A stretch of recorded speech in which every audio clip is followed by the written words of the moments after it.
Well, hello. It's been a while, I know. And you're probably asking yourselves where I've been. I'm having fun trying to do the John McAfee voice. It's just John McAfee's illegal clone Top Gun here with you. And I do got a good one for you folks tonight. Yes, I do. Because we're all abuzz with the news of pulse chain updates. Yes, we are. The market looks bleak. It does. And is it the bottom? Who knows? But what's going on with pulse chain? Well, right here, pulse launch. Yes. Yes, it will launch. It will launch soon. Very, very soon. I kind of hate the word soon, I'm not going to lie. You probably hate it too. You feel like it might as well say 2 weeks. But we are seeing a lot of advancements. I go over to checkpulsechain.com and we're not seeing them there. But we are seeing them on GitHub. And we are seeing the little leaks that are coming through KD Crypto with Pulse Chain private testnet. And so we get little updates like, ooh, they've reset the bridge. Its block explorer has reset to 0. However, it's still pointed at RinkB Network. RinkB Network is for the old Ethereum, the proof of work. So they do have to repoint this, and I forget if it is Giorelli or Cipolla. I'm probably pronouncing those completely wrong, but it's one of these two test networks that they have to repoint it to. So it's not there yet, folks. They're getting ready. Like, there are little updates, and we get excited because although, yeah, it's just another testnet, a lot of the projects have had a long time to be updating their front ends. Power City and Liquid Loans both have some huge updates. And so does the wallet. Yeah, lots of projects that we're building for Pulse are nearing perfection, and yeah, it's been such a long wait. They were initially built for Pulse. They wanted to launch on Pulse. They're still launching on Pulse, but because of the decisions, well, to make it work on Pulse means it'll work on Ethereum. A lot of these projects are now going multiple chain, so we'll see how they do, but they provide the infrastructure for Pulse Chain that it needs to wage war with Ethereum, to actually have its stablecoin in place, to have wallet access. It's kind of guaranteed the way MetaMask points at Ethereum. Internet money will always point to Pulse Chain. No ifs, ands, or buts. I don't think you'll even have to select it off the list. I think it just loads that way. So we're seeing a lot of development. A lot is coming. We're finally getting some more snippets, some room for hope. What does that mean? Because we're all here because we love Hex. We want to know if the bottom's in on that lovely immutable contract. And what does immutable mean? Immutable means it cannot be changed. It means it does not have admin keys or passwords that allow you to access the code and change it, so it stays as it is. No more editing it. Now, if the code is itself, like the little settings wheel you've got on some of your apps, you go in and change the settings. Well, all of that code is already in there. You're just choosing which code you want to run. So changing settings or changing the code entirely, well, in a smart contract, those both require permissions. So in Hex, as immutable as it is, it can be changed. Well, how? Well, I can send my Hex coins to you. That would be a change in the smart contract. That's a change in state in our addresses on the network. And it sends the permission from one place to another, and the contract recognizes that. So, okay, that's a change in the contract by moving those permissions around to access those coins to be able to stake them. Also, staking, interacting with the T shares, is a kind of change to the code because you're changing what happens, but you change it. You have the admin keys on your permissions. Oh, no dev, no one other than outside you needs some sort of admin key to change a part of it. So, we like immutable. We like the fact that we can lock it up and earn a little extra. We like Richard Hart. Yes, I still haven't gotten paid for a single therapy bill for my nightmares of pterodactyl porn. But he's still a good guy. He still has, like, out of all the financial gurus and rich guys, I mean, we've got Jeff Bezos from Despicable Me. We have, literally, like, my God, we have the supervillains of, like, you go back and watch your James Bond movies, and you pick out which one's which billionaire. But none of them are Richard Hart. Because Richard Hart, unlike most, actually still has the little guy's interest in mind, it seems. And that's why we're all here in this community. It's been taught good habits, be able to protect itself, and to learn. It's really awesome. So we love hacks, and we love the perpetuals around hacks, and we love Pulse Chain that's going to be built to support our hacks, and then we love the things that support Pulse Chain. It's kind of a dependent system there, at least for me. So let's talk about the market a little bit. We've got the SPX. Oh, she's trying. She's trying. My opinion has not changed. Even if we get up to retest this high, that'll only make a double top. Then she's going to come down. One of my biggest arguments for that is this magic golden line. So the Maverick of Wall Street was watching 103 as support for the dollar. I was watching a little lower at 101.5 because that was my critical oh no zone. So yeah, we wicked out of this, or we've fallen out of this channel the best I had it drawn, the bull trend, which does seem to map 1, 2, buckle your shoe, 3 points along this chart, the 3 lowest points, and we finally dipped under that. But just the same way the NASDAQ slightly dips above these ranges, it does not mean that the dollar is done. The Fed will be coming out swinging with a 50 basis hike at least February 2nd. That's not going to be pretty. Also, this is another week of earnings, which are not coming out pretty. However, shorts and market maker squeezes, I called out a forced short on Apple, and I'm wrong. I did put a stop loss of 2.5% on it, which should have taken you up to 138. When she crossed it, all right, she bounced right off the resistance for the short term. But I'm like, the macro trends are changing. And that makes sense because we are getting closer to the bottom. And Apple is not as overinflated as the souffle that lost so much. The souffle took such a beating, it needed a rally. And pretty much this bull trap, bear market rally here, because the pain's not over. Rates aren't even done going up. We haven't had a cut. Earnings are dropping across the board. Layoffs are coming in. 50,000 from the big techs, over 10,000 from Microsoft. And, but spending's intact. The consumer is not okay. They're over-leveraged, overspent.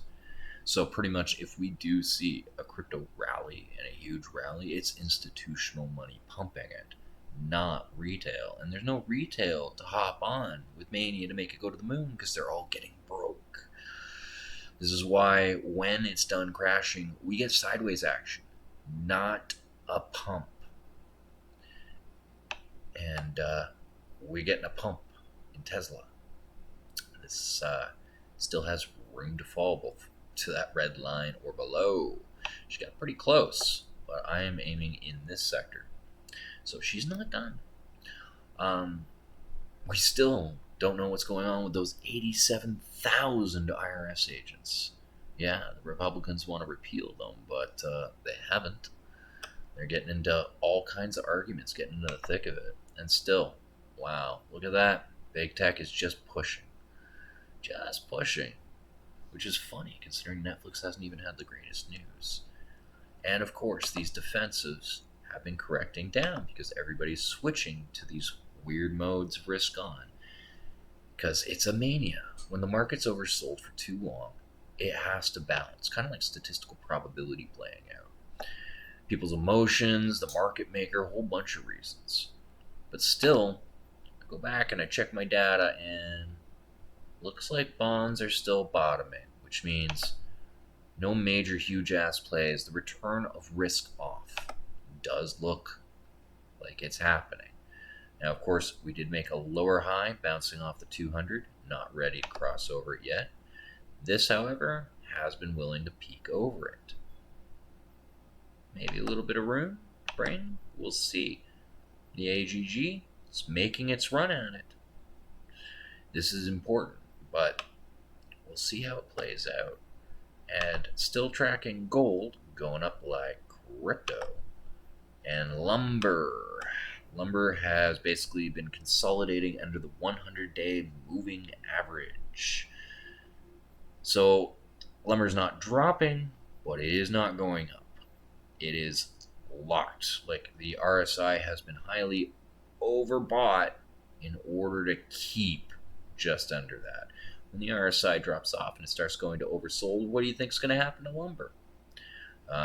So if lumber's going down, it's because no one's buying it. If they're not buying it, they're not building houses. If they're not building houses, they're not selling houses. If they're not selling houses, there's a housing market issue. It's collapsing. You can go back to 2008. Lumber did the same thing in 2006, peaking way up there and then started dropping. Lumber was a lead indicator for the housing market crash, and go figure, it seems to be doing it again. So gold going up and lumber threatening to go down, that's risk off. Old man gold is saying BS to your risk on. It's a fake pump. And still, with that, the market's been so oversold for so long. If we switch this to weekly, the RSI just tapped out. Now, it could stay up here for a bit. You can see sometimes it stays in these overbought ranges. So we could hold this, and there's even a slim chance it could go all the way to test 30K. Maybe. But this is not smart to short or to play long. This is volatile. This is risky. It is not the bottom. It looks very convincing for a bottom. Time-wise, it fits into it. But we haven't had this kind of economic fallout, literally an economic hurricane unfolding of a perfect storm of inflation, loss of value of the petrodollar as Saudi Arabia is moving away from it, trying to move towards its other trade partners.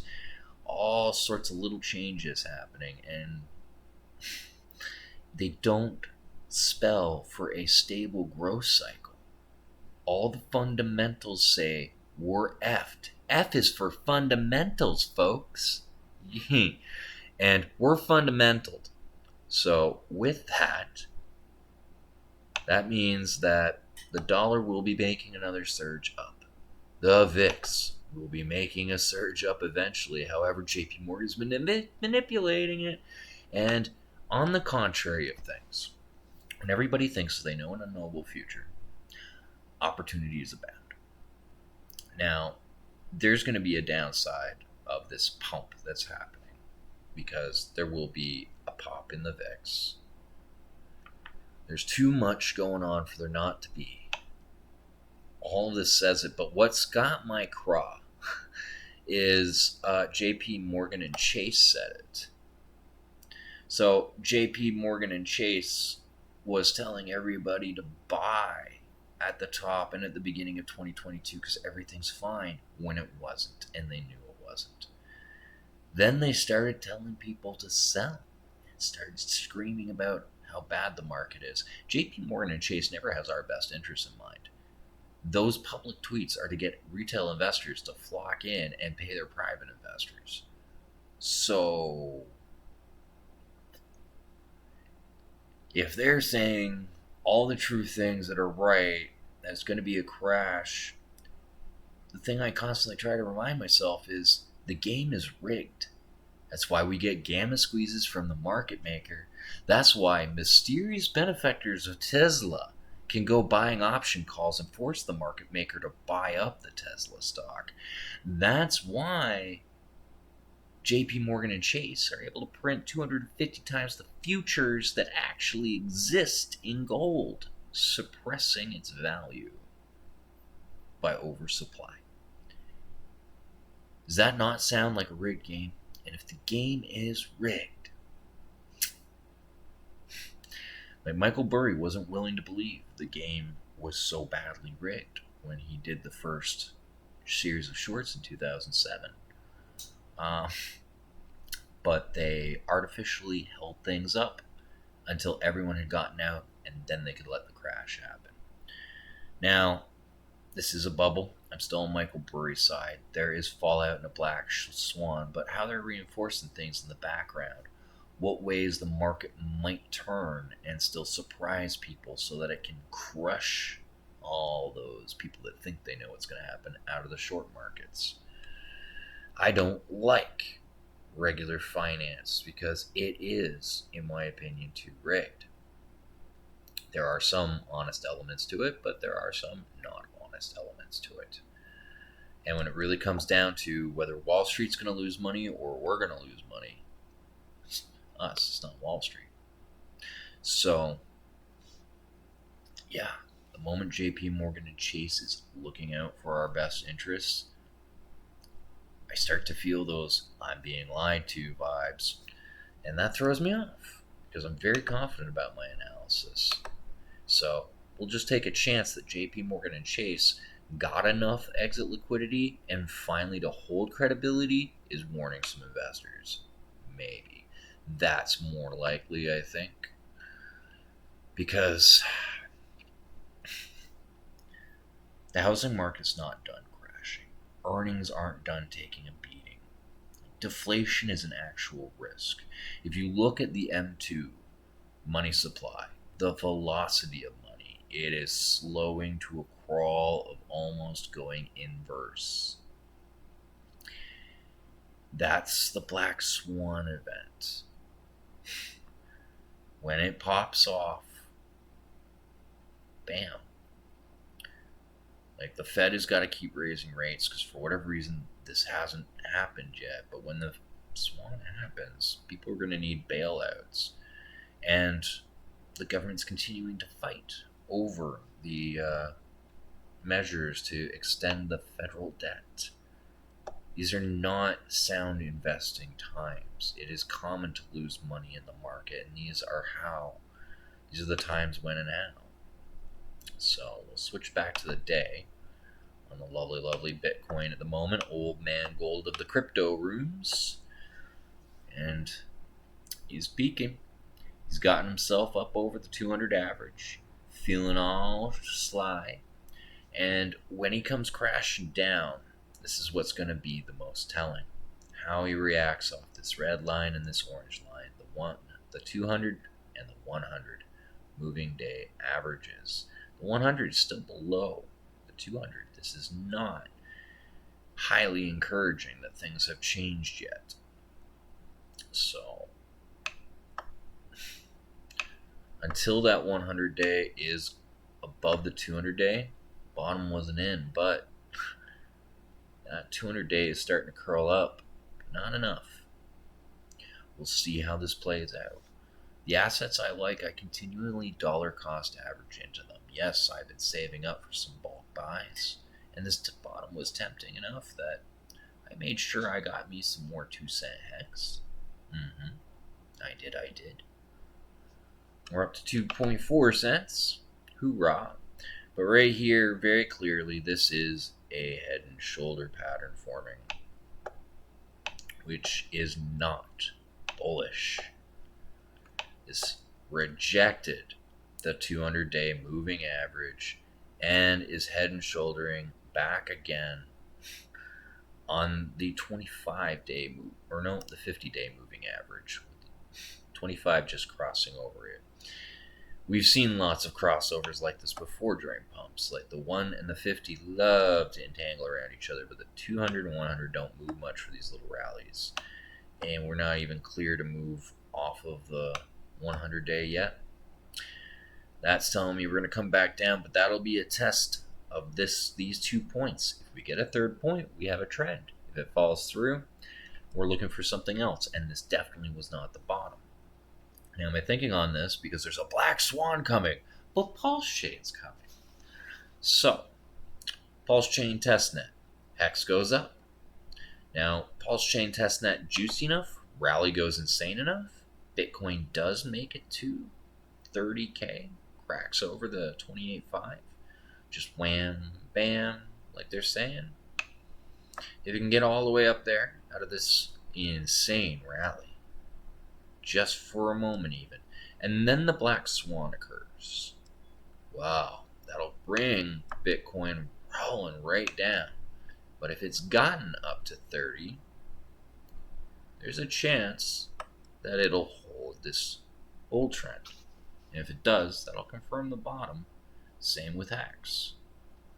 Now, the black swan may drag Bitcoin below this, and still Hex has a chance. If the black swan pulls this Bitcoin under this bull trend, well, Hex will be completely dependent on pulse chain news at that point. I'll have to keep assessing and see how Testnet 3 has been working out. But it doesn't look great with all these black swans and stuff. But the moment pulse chain's out, we're going to see liveliness and excitement for Hex. People are like, oh, no way, it's finally out. I should have been buying. Bam, bam, bam. But we don't know. That could be till May. This is the end of January. It's February, March, and April. It could be 3 months of a testnet. Lots of room for a black swan. All kinds of pain.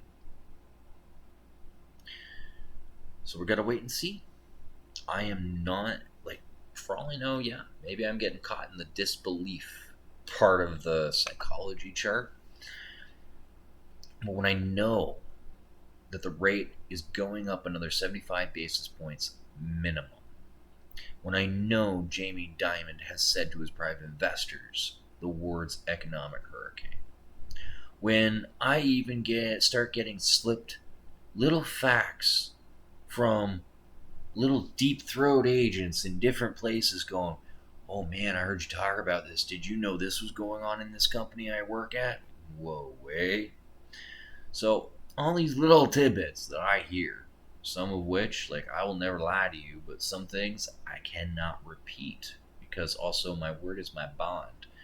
And so if I tell someone I'm going to keep something a secret, I keep it a secret. But the bleakness of it all. The bleakness of it all. And that's where I've hit the point. Send it all to zero. If you can't handle it at zero, you don't deserve it at anything else. What the heck could I mean there? Well, let's just imagine for a second that it all did go to zero for a second. What would you do? Ditch your coins out? For real. Just kind of scratching your head right now, aren't you? I'll tell you what I'd do. I'd laugh. And then I'd find extra security for my MetaMask, for my hardware wallets. I would just load up. And if I could somehow get even more of that zero crypto, I would. Why? Because I believe in the code. I was a cypherpunk before the Matrix came out. I believe in immutable code, in these smart contract functions, in trustless contracts that don't require a middleman, just you and the code. Something that can be read, examined, and can't lie. It will do what it says it does. Its word is its bond, because it is made out of words. You write words, it compiles them into binary and runs. Those words don't change. They always mean what they say, and they always say what they mean. Unlike a lot of middlemen. Like, I've been rewatching the Bernie Madoff story on Netflix. Oh, I can't wait till SBX gets his, or SBF, whatever, FTX, so many acronyms and letters. It is what it is. But I mean,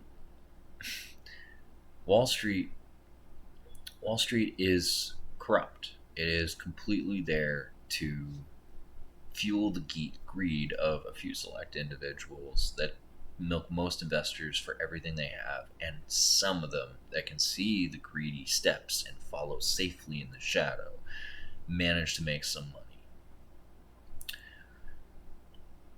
It's a really difficult game. But with this immutable contract, even if the markets disappeared, the liquidity disappeared, I still have these unfakeable units, these desired units. There are people that will want to trade them. There are people that will repost liquidity and get these things trading again. There is no going to zero for the good cryptos, because even if they did, it's a temporary stop. It's not about price go up. Like, yes, price go up is important. And for most people, that is literally at the center because they want to see their wealth last. But I'm about the tech, about why it makes wealth last, why it's desirable, why it's coveted, why it's useful, why it's worth something. And I am fascinated by the tech. I love the tech. Hex is simple and to the point, and all the tech that's being built just for Hex and its community is amazing.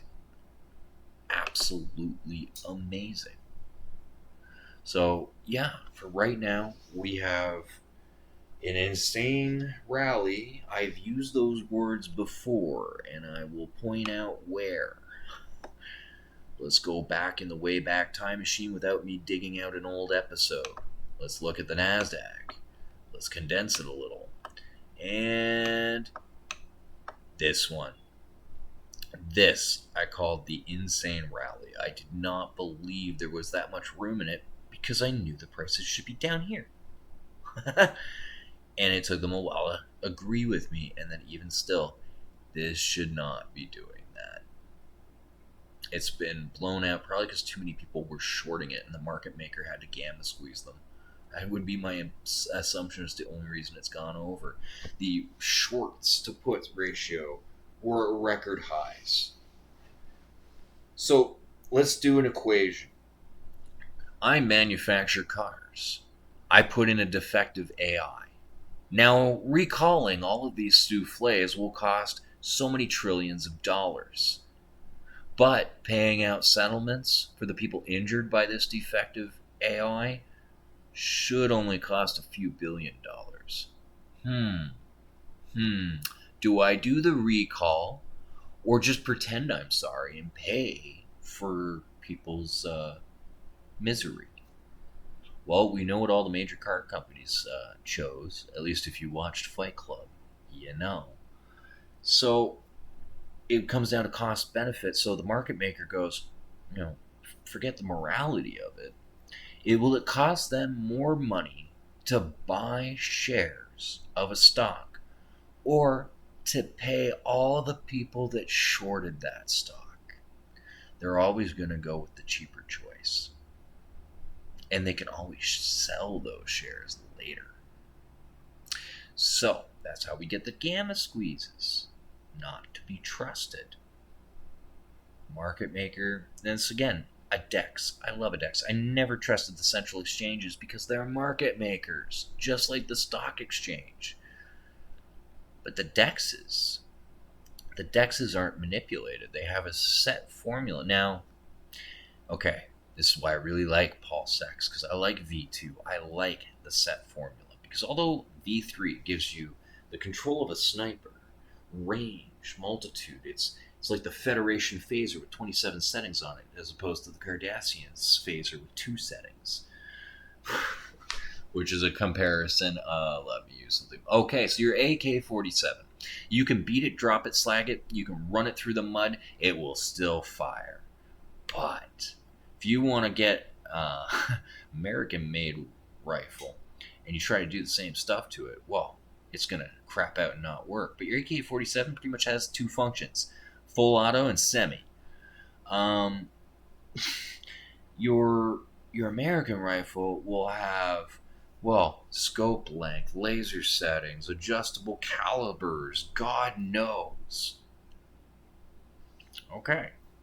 This is technical, and that's why they malfunction, they have issues. So along this line of thinking,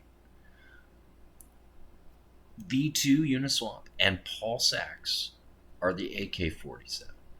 Now, V3, although it allows you to have so much control, let's have a look at Pulse D and see what's going on. Because life lesson, I hate this thing, and finally, I let someone FUD me out of it for a couple hours. It was only 25 coins, my free claim. I was gonna hold them to zero. That's the plan. They stay in my wallet till they go to zero. I hate this thing. I want to watch it go to zero. But it always pumps when the rest of my bags are going down. So it's like, oh, well, thank you. But you shouldn't. You're a toy. You're novel. Now, the idea of converting tokens completely to be used as other things, it's good. It's a good base for technology. Some fancy, fun things could be made with some of the technology that they based out of this. And they wrote very nice code. But all in all, it's a Tamagotchi. It's a toy. That's it. And now, again, why do people give things value? So I can't say for sure what value this will hold or keep or get in the future. I really don't recommend anyone buy it. But I have a matter of principle. It's the only reason I bought it back. Now, why did I sell it? Well, for one, it's riding this low when I'm looking at it this way on a chart by the 4 hour. This is not good. It looks like it's going to finally fall out of its trend. And if it does, it might finally go to zero. So why would I buy it back? For the joy of it. Like putting your money on black and letting it ride on the craps table. It was my first free claim. It's sentimental. I couldn't believe I let somebody FUD me out of it because it got rugged. So I go look. I'm like, oh, yeah, that does look rugged. This is issues with V3. But I'm watching it on TradingView and it doesn't look rugged. So I do some investigation and I go have a look.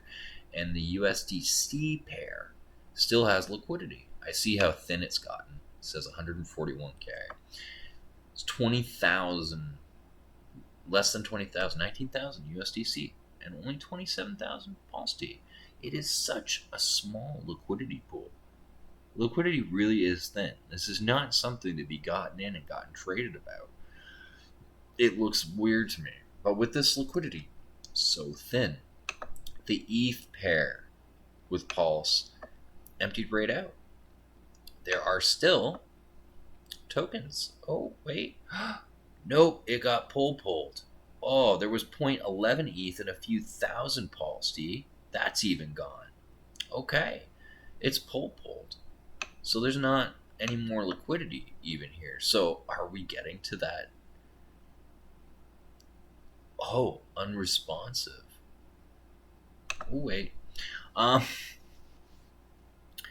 Yeah, it just crashed off a cliff. And why did it happen? Why did this pair go off a cliff and this one didn't? The magic of V3 and liquidity ranges. So in the XYK formula, it's infinite. You can drive that thing down through division to its smallest fraction of a price, or you can run it right up to millions of dollars a coin. And it scales within that formula with no maximum range. But when you set on V3, you have to put your liquidity in a range. Well, you don't, but you do. Like so you go into the V3 and generally you set a range. Like, all right now, for example, with Pulse D, let's say, well, people are selling out, so I could set a range below this price, full of ETH. And if I set that, or through full of USDC, and then that means as people, and that range goes from $3.90 to just 3. Okay, if it falls below that, it becomes all USDC, and I don't have any Pulse D, or all Pulse D, sorry, and I don't have any USDC left. I basically bought my way in, providing liquidity in that range. But if I don't pull my liquidity and it comes back up, well, then it all flips over again from USDC, or from Pulse D back to USDC. Oh. So, but if it stays at like 350, it'll be half USDC, half Pulse D. So as it goes through the range, it converts from one side of the pair to the other. This is interesting. It's weird, but it lets you set specific ranges. But now, with that being said, this looks a little bit better with 20,000. Well, no, it doesn't. The liquidity was higher. It was like 200,000 for liquidity. But if we go search this on Uniswap Analytics, we can actually have a look at liquidity. So let's just look at the liquidity range. Here we go. So now we've set a range. This red bar is our current price. These are a bunch of different liquidity providers, and they have provided liquidity all the way down to a price of 76 cents. And all the way up to a price of, so this is $14 USDC, and this is $1.30. Okay, that's where the range is. There's not much liquidity down here. Like, if we started trying to exit, anyone who's holding their Pulsty wants to take their money and run. Well, I had 25 coins. For me to get out 100 USDC out of 19,000 in this range down here, not so hard. Everything above this red line is all Pulsty waiting to get bought. All this is USDC. As this line moves, it converts them from one to the other. But with this, so as you can see, they can put a lot of USDC for sale. And a bunch of Pulsty for sale and not much USDC to exit out of. So by that, you can easily go, well, it's on V3. Oh, look, there's $1 million liquidity. What you didn't know was only $100 was below the price's exit liquidity, and the other $999,900 worth of assets as a kind of sell wall are existing. So people trying to make price go up is hard, and they're just buying tons. And then they're like, you know what, this is frustrating. I want to exit. And then they try to exit, and all of a sudden, they have this happen because there wasn't enough liquidity below them. Like the last persons that exited out in this pair, my God, look at the Pulsty they dumped in. They got no USD value because they got no WETH out. They did not get anything. They dumped into the liquidity pool and nothing happened because there was nothing in the range to put back out. Wow. I mean, that's a little insane. Like when you think about the price of Pulsty, 200 coins, $1,000. So that was over 1,500, another 700. Oh my God. That was $10,000 worth of Pulsty dumped into this liquidity pair and never even recovered. Wow. And then another few $1,000s. Boom. Because they didn't pay attention to how thin the liquidity was in the pair below they sold. I don't like follow the queen. Yes, I know how to play it because I learned to play it, do the game as a dealer so that I could bust people doing it. I've never liked being tricked. It's kind of like Cousin Vinny, always sitting there and busting magician's chops. Oh, mirror, totally got a mirror on this angle. That's how he's doing it. No, I do not like tricks. And that feels like a trick.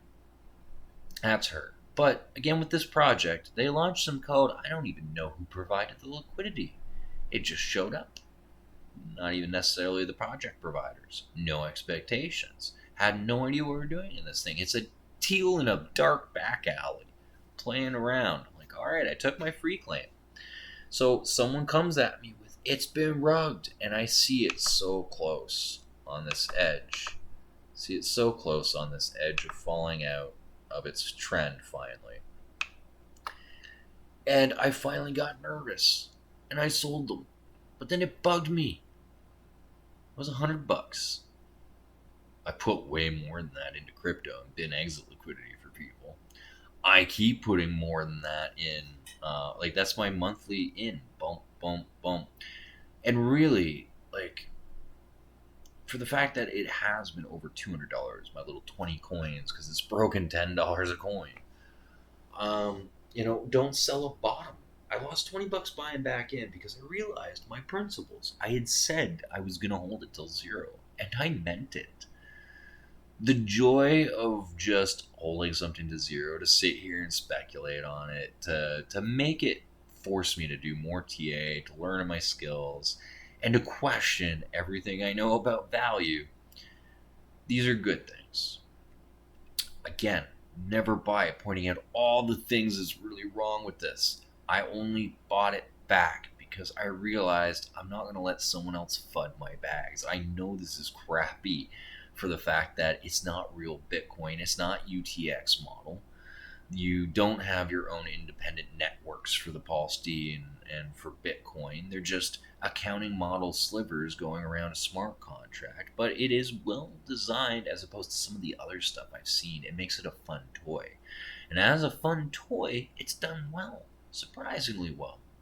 I wouldn't bet on it, but I got it for free. So I love watching it with my popcorn, and I'm waiting because I'm like, come on, send it to zero. This thing's going under that. It's my first free claim. I got this for having a hex stake. When I was broke, when I'm losing money, when I'm feeling like, why did I put all that money in hex? Why did I lock in these stakes? Like, oh my god, I'm in exit liquidity. Someone who wrote very, very nice code came along and wrote that code to say, hey, you in hex? Yeah, losing money? Well, you get these for free. Oh, okay. Should they be worth anything? No, he didn't argue that this was like revolutionary technology changing. It's just, here's something I made. It's a toy, you know, like a ball on a rope, on a cup, bung bung, whatever. It's a toy. So while we're in bear market and altcoin season, it's fun to watch as a speculation to see when it's gonna crash out. Like this does not have long lasting properties to it, in my opinion. So, yeah, I want to see this crash right out. Like this is the perfect time to sell it. If you can drop it below this line, it might actually crap right out down the last of the liquidity pairs. We might manage to send it to zero. We'll see. We'll see what happens. Icosa, however, very much liking this hex action. Not even following quite yet. Icosa's about to head to test its 100-day moving average. Is that what that's all about? We don't even have a 200-day moving average in this yet. It's too new. Edron, however, just getting dragged along.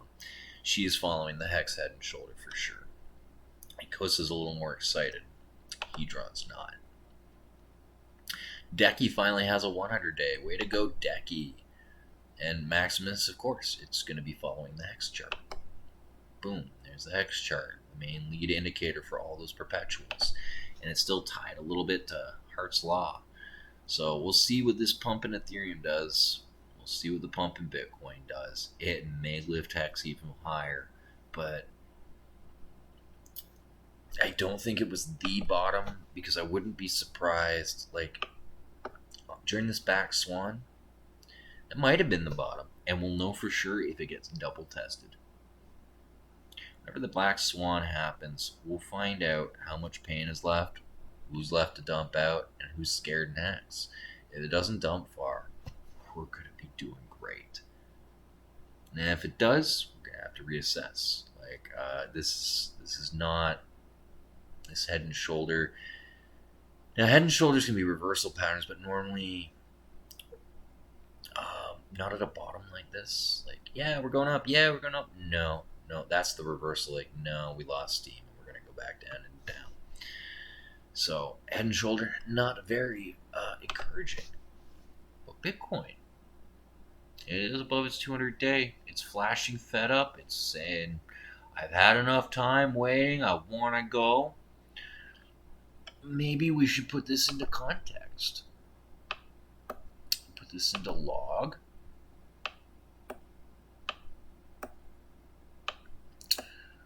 Okay.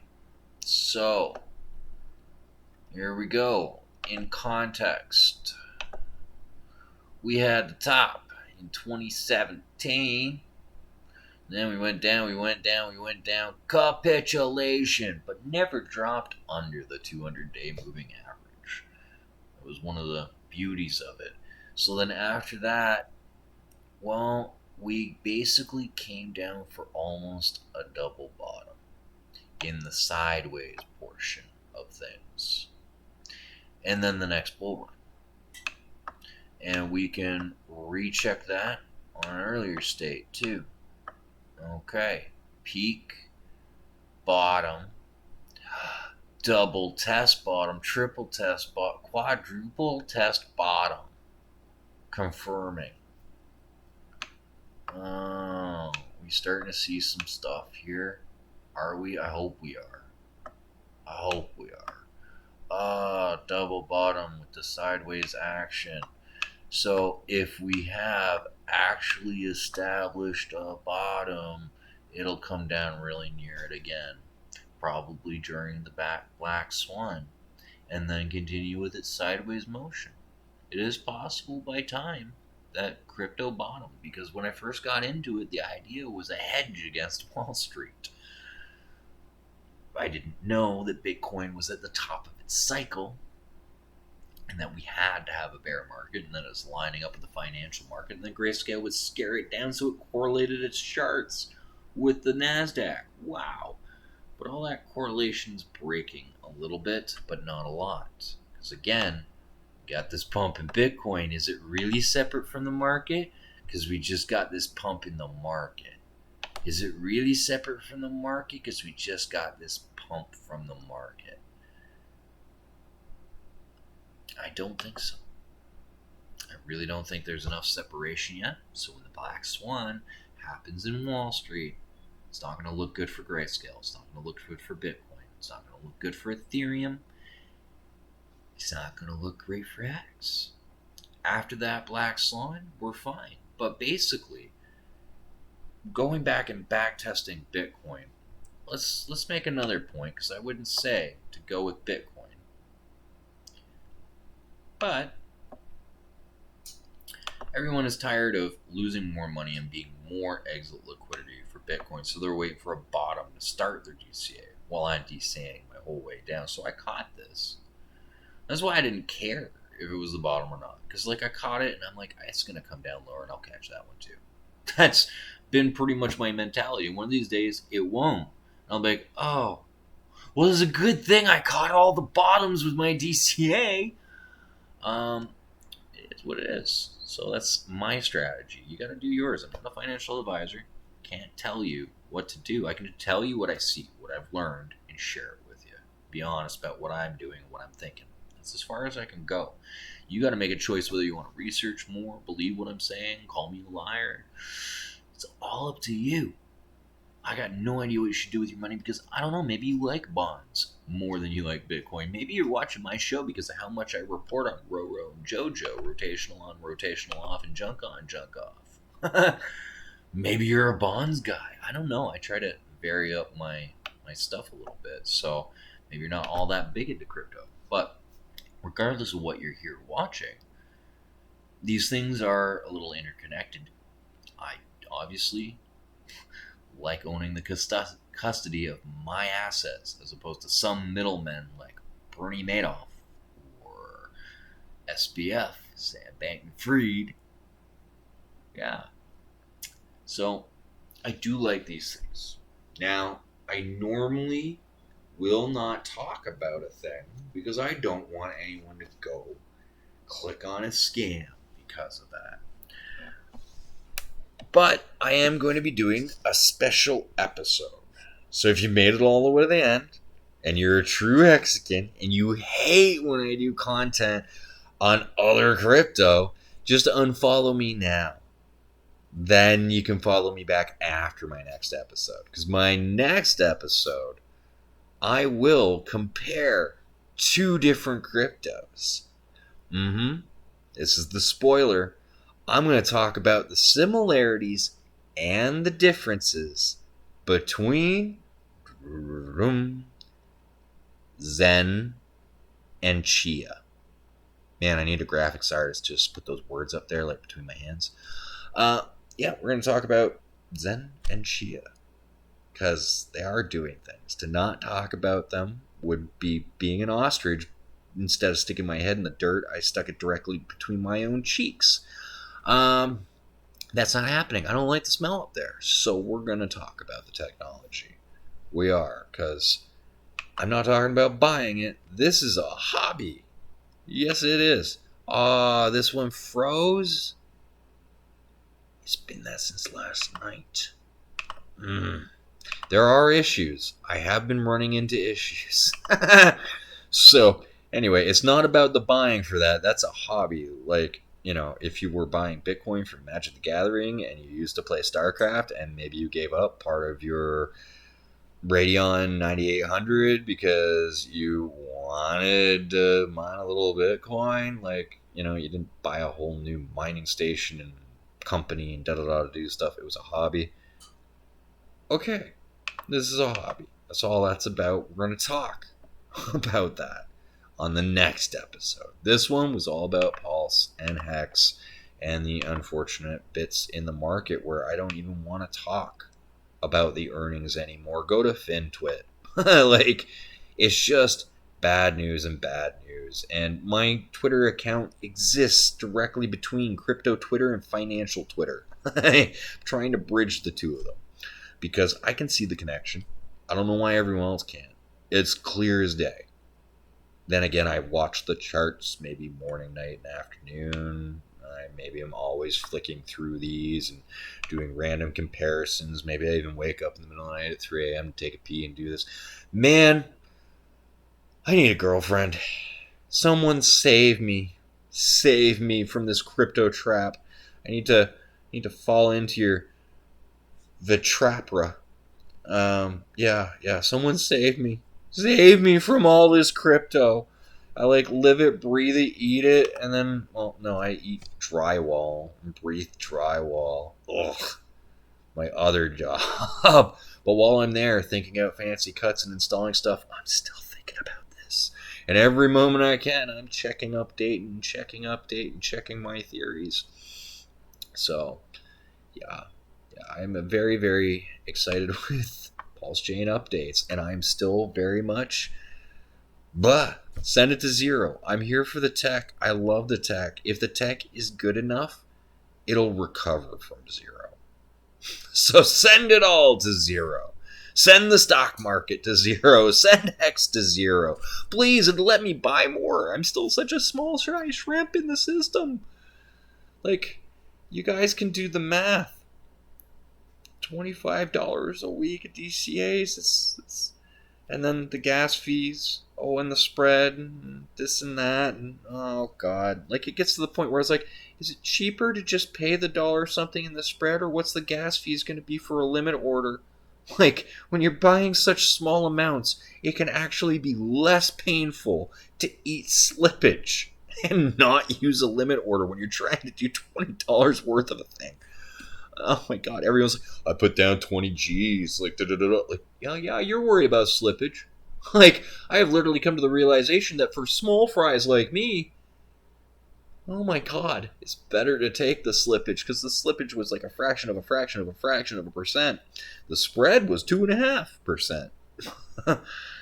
When the slippage is 5%, okay, and get it. Go to the limit order, spend some gas, like, geez. But I don't have these issues. I'm a little small fry. So there's the little things I learn along the way. And I'm glad that you guys stick with me to learn all this stuff. So, yeah, those are my opinions. Waiting on Pulse Chain. Global economic market sucks. Send it all to zero and just hang out in Twitter spaces with accepting cookies. I'm accepting hard drives. And I'm also accepting... I'm accepting lots of things at this point. Yeah. I mean... yeah, it is what it is. I love this gig, and it will turn around. But in the meantime, yeah, I'm accepting hard drives right now, and I'm accepting stick figures. This is a call to graphic artists. If you think you've got some skill And you don't need any. You don't even have to think you have some skill. You can know you don't have skill, but you can string together some animated stick figures. Winning! You're still my best friend. Hit me up. Find my socials. I need new graphics. Like, I miss the days when... But I mean, I'm not doing another PowerPoint show on my YouTube, or will I? I miss the days of having my stick figure camaraderie, my little animations. I've been far too lazy because I got far too serious. And in this bear market, the truth is, like, yeah, if you've been TCing like I do, you don't even care if this is a fake bump. It's starting to just get amusing. And maybe also you've been DCing into some other assets that I like.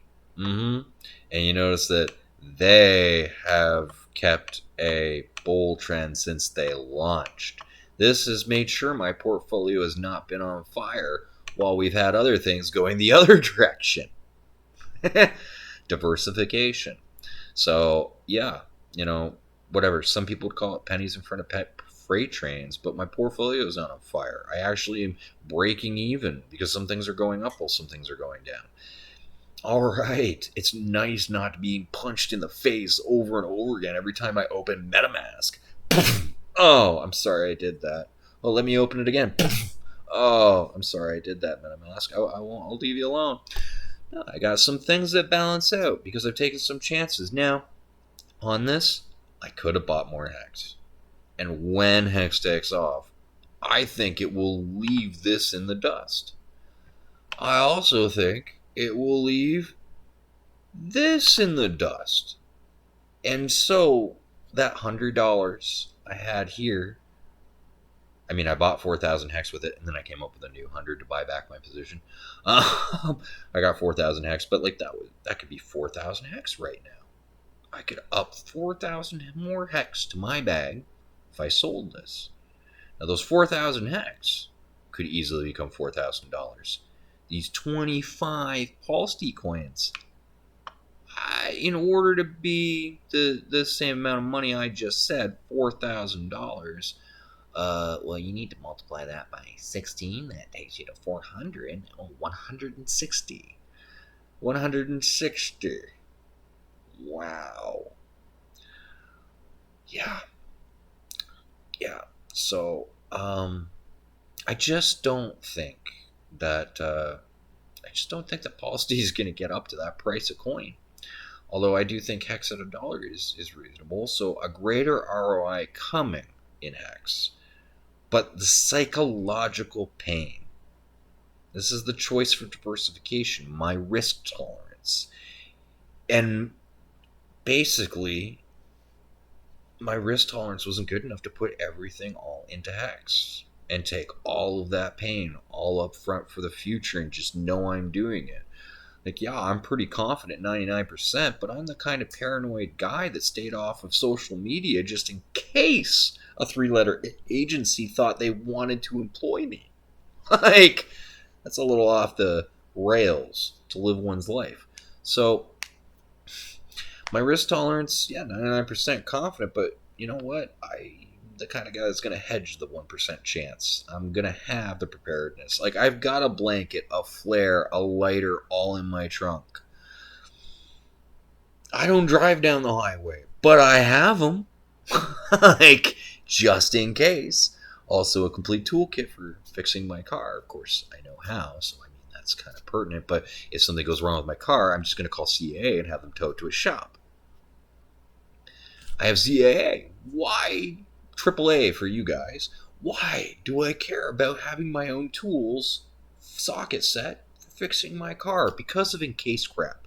Because I am a hedge your bet kind of guy. So I put most everything into Hex. And then 10% went into other things. And the other things stopped me from losing my mind entirely. Because I went, okay, well, I'm not completely horrible at this game. I'm breaking even. And then, when the bottom's in, no. This one, not getting rid of. I have some other things I might get rid of and trade into Hex when I think the bottom's in for better ROI. Because they've maintained my portfolio afloat for now. And then I will want to ride the thing I really believe in. So I will assess and then rotate. That's what a lot of investors do. Assess the market and rotate. because they're diversified. So rotate that diversification. Like some investors, always a little bit of stocks, always a little bit of bonds, always a little bit of gold, like boom, boom, boom. But maybe they're really heavy in stocks. So now rotation comes, rotation on, rotation off, risk factors. So rotation comes, and you move from bulk stocks to bulk bonds, and still have a little stocks. Like you still keep what you liked, but in much smaller numbers, and you move that capital to something else you like in much bigger numbers because the market's about to change. And with crypto, well, we've really been looking for the equivalent of a bond, like something that'll actually risk off in crypto. And I mean, the only thing we have is risky stablecoins. Those are not de-risking tools. Like they are, but they're not. I've got a few of them because they've gotten sent to me, but they're not. They're not really risk-free, and that's a scary concept. Oh yeah, let's take this off log. Ha! That looks more normal. Okay. So yeah, I talk about my thesis all the time. I explain what I'm doing here, and this is a lark, a joke. Some people might find it entertaining, and they might even make a profit off playing the chart and the spread between this trend. But the trend is your friend until the end. And where is the end of that trend? Is it going to be down or up? It's at the tip of the bull flag right now, deciding down or up. She seems hesitant to actually go down, but she's also hesitant to go up. We shall find out. We shall find out.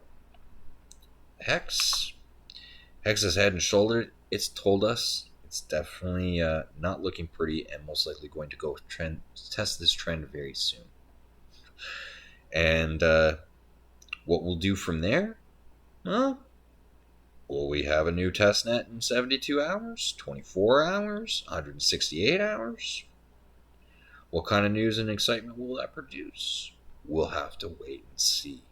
At this point, the market has gotten far too uncertain because I called out that Apple short, and with the manipulation that bugs me, at least the other ones are still in profit, and I'm fully confident that if you forgot to set a stop loss, and I actually called one out, so not a financial advisor, but my theory that this was a good place to short Apple and a stop loss, and no one liked the tweet or even saw it, so I'm okay with it. But I was surprised after correct, double correct. Yeah. So I was really confident about that point, but just weak enough that I shouted out a stop loss because I knew the market could do another one of these. It really could. Apple could go back and try again to actually crush through these short levels. If you're still holding these from mine, like it fell off this, we'll wait and see what it does tomorrow. It's not going to do it all in one day if it starts bull flagging to collapse, because it looks like it should turn around and go right down. But if she gets back up to 150 and climbs over it, that has to go. If you're holding that open, not safe. If she gets over 150, she could go for higher. She could go to reclaim this. She could go all the way to the macro trend resistance. Because the market's funny like that. It really is. I mean, just not even care about the 50 basis points. Keep chugging along with optimism that the market's going to rotate and literally carry it into March. And crap out somewhere between 164 and 168 in March before the next Fed meeting. And then we're back to the pain. I have no idea how hard this rally could be because this rally shouldn't even happen. The fundamentals just down. But again, that makes everyone short. Everyone thinks they know it's going to go down. They short. The market maker has to make it go up or they go bankrupt. So they take your money instead. That's why I don't like to play these games, picking up pennies in front of freight trains, doing shorting and that. Just made the call because I thought people liked it. I thought they wanted to hear more short opportunities and stuff, but no one liked the tweet, and I actually found that relieving. Because, yeah, we're getting into the dangerous area where it's getting too dangerous to short, because at some point we're going to hit the bottom. And also, the market maker is fighting an entire group of people that are putting puts until they're too broke to short anymore. When they're too broke to short anymore, and it's no longer going to cost the market maker a whole bunch of money to dump its shares, then it's going to dump its shares, and we're going to see the black swan. So we'll see how this all plays out. That's all I can say at this point. The tea leaves are not clear. My chart is starting to look like that epic meme of all of the lines. Like, how can you tell in the chaos? I color code, so I know to ignore certain ones. But it's chaos, and the tea leaves aren't clear. Half of them, the chicken bones are yelling, "We've had a bottom," but the Ouija board's saying, "No, not yet. More to come." And it's that hope that basically, since crypto has set such a time scale of 12-month bear cycles, but this is going on longer than 12 months. Like that pump, I said it before, half the market once is believing in the time frame of the bear market. The other half is believing in the discount range of 75%. So the half believing in the 75% aren't participating in this because they didn't get it yet. Only the half that believed they've been waiting too long jumped in.